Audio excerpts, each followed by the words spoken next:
Heads up! Hey folks, Nick Culbertson here, and welcome back to another edition of Making an Insane Rhythm Game. Today, things are heating up. That's right, and I'm getting fired up, because we're going from designing this game into actually building the game. Today we'll be building the scaffolding for our game. All the screens that you can navigate to. We'll also be putting in the hooks for those navigations. Things like if you lose a level, it takes you to a game over screen. And finally, we will have a proof of concept, making sure that we can spawn notes to the music and be able to tap the screen at the right time to have it say perfect or good. It's make or break day is what I'm getting at. If things ain't fun, we're going back to the drawing board. But if they are fun, joke's on them. Let's get started. All right, so here we are creating our project. A moment of silence as we do so for blast beats.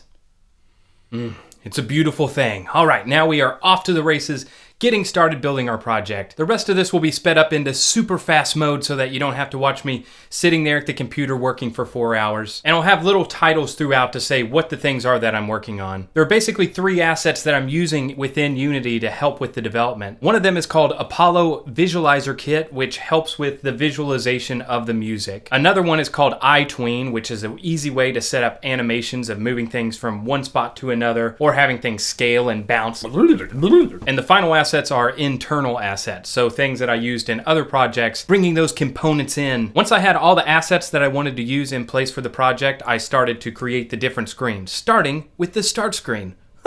Then I moved on to making the credit screen. I'm basically working my way around the hard part. Like the hard part is making the game right here in the middle, and I'm putting together all the pieces around it. Then I jumped into the code, hooking up all those buttons to different actions. Many a trip were taken to Google along the way. And finally we added our game scene where we put on our target and we practiced spawning notes to the music and got to see if this game was even possible. At the end of the day, I exported the project into Xcode so that I could get it running on my phone. And at the end of the video, I'll show you a demo of where we are so far. Now that we got all that techno mumbo jumbo out of the way, let's just hang out, talk a little bit, have a good time, and talk about our feelings. A few videos from now, we're gonna start recording some music, so I figured this would be a good time to change the guitar strings. They're a little crusty on this one right now. You can think of this as a behind the scenes of the series. Behind the scenes, but also in the scenes. So we're gonna get some fresh strings on here. I'm using these D'Addario strings. Guy at the guitar store told me to use them. I used to use DR Tight Fit 10s, but I switched to these ones because I guess this is what everyone's using now. The last job I had in Nashville was actually as a guitar tech for a country band.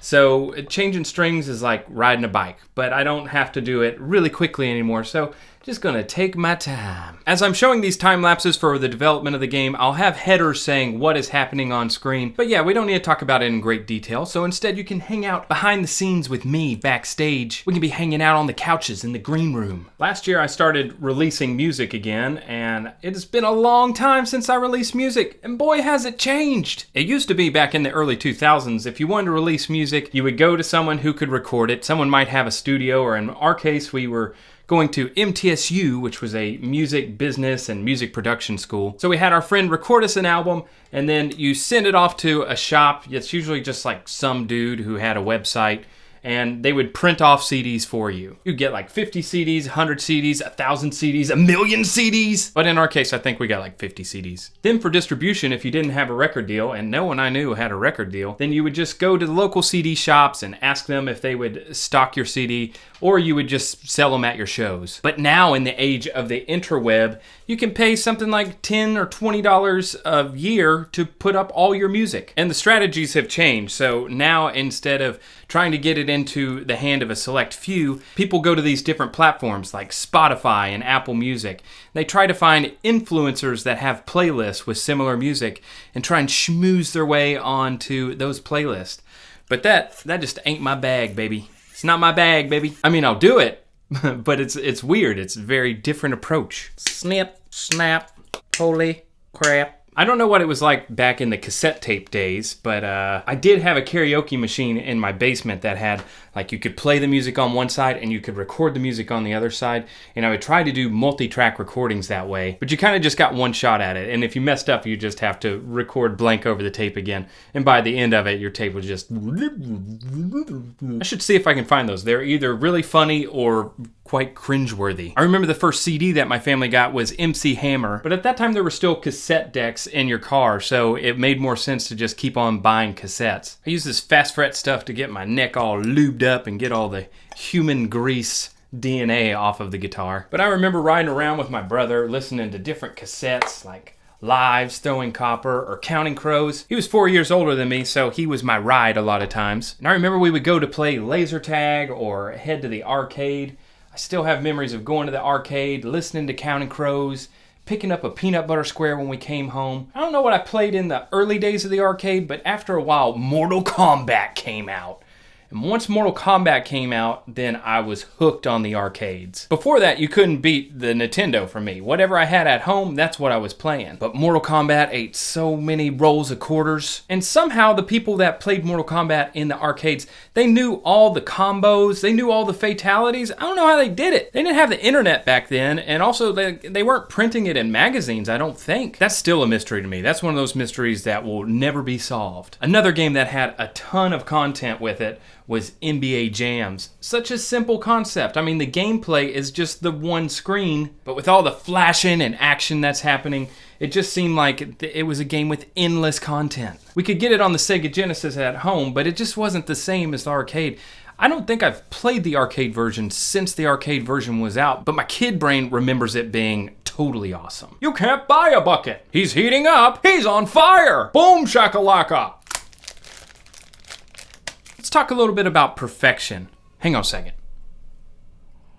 Or as I like to call it, creative perfectionism. Whenever you're creating a piece of art, it could be a game, a song, whatever, something's not really perfect until you say it's perfect, and you're sort of the judge. Something I've been a strong advocate for lately is the idea that good enough is actually better than perfect. You should strive to have your work be simply good enough. Often how you start in your career is not how you finish, so early on, maybe it does make sense to try and achieve some form of perfection as you're growing in your craft.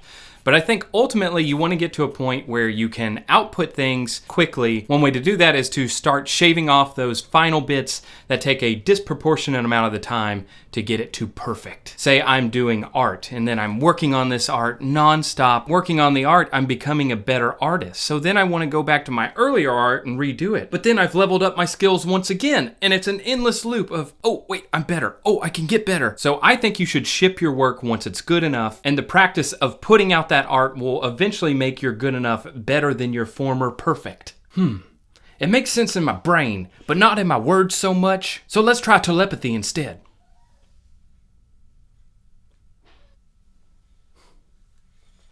Also, one game, one album, one whatever does not a career make. So there's a good chance that your best work is far ahead of you, and you won't even have an opportunity to get started on it unless you get past this project and on to the next one. Having a filter of realizing that you're not going to even take something on if you can't make it perfect starts to eliminate some of the ideas. It makes you realize that the scope of creating a project that is too big to be at the polished level you want isn't worth taking on. So instead, keep those projects small and don't worry about them being perfect. Bob Ross said it took him 20 years to paint a painting in 20 minutes. And that's what I'd like for myself, and certainly for you, is for us to be able to create good art, great art, in a shorter amount of time. For example, I didn't do a perfect job of describing that. I could go back and re-record it. I could have written a script for it, but I didn't.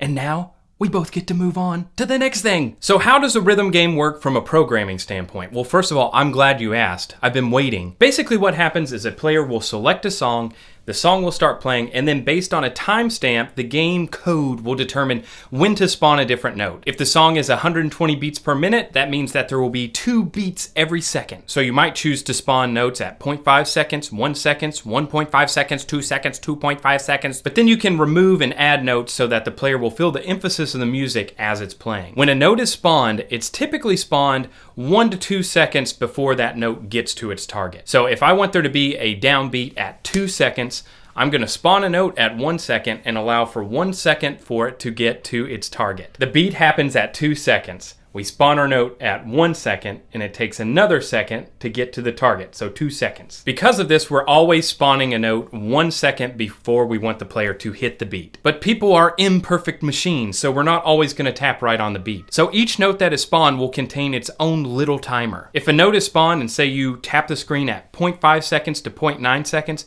we might reward you with a good. If you tap when the note is at the target, which might be 0.9 seconds to 1.1 seconds, it will be a perfect hit. Then there will be a subsequent good hit if you tap at 1.1 seconds to 1.5 seconds. If you miss a certain number of times or a meter gets too low, then it'll be game over. And you can determine different results if it's a good score versus a perfect score to build out the game however you like. Since ours is going to be a single touch game, if you tap too early, it's a miss. Too late, it's a miss. Or not at all, it's a miss. In other rhythm games, because you have multiple notes, you can kind of just play it all at the same time, and I don't think it really counts as a miss. But in our game, you gotta hit it on time or else you're gonna pay the piper. Pay the piper with your life. This is by no means the way that other rhythm games do it. This is just the way that I do it, which means my way is right and theirs is probably wrong. So you can just skip that. Just skip all their garbage and go with the funk. One thing I wanted to show off is how we have achieved hitting over 999 warnings. Nothing's broken, it's fine! So here's what we got today. We set up all of our screens with navigation to point. We're able to play a level and have the notes spawning along with the music. And we also put the code in there for showing interstitial ads before finally exporting it to Xcode so that we could run the game on the phone I'm talking into right now. Hello? He don't live here no more. Now all we have left to do is the progress dance.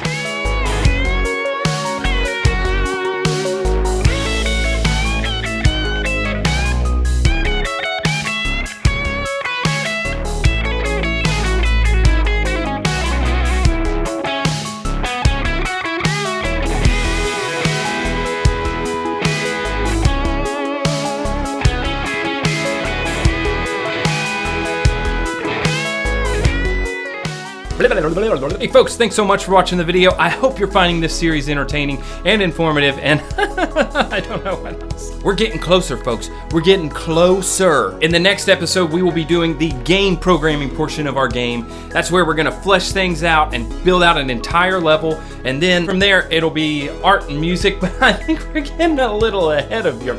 It's not time for that yet. Leave me a comment. Let me know how you're liking the project so far. Let me know what your shoe size is. Mine is a 9.5. Maybe it's a 10 or 11. I can't even remember. It's been so long since I bought shoes. I don't like to brag about how old I am, but it's been a long time since I bought a new pair of shoes. Look! Thanks for watching, and I'll see you gamers next time.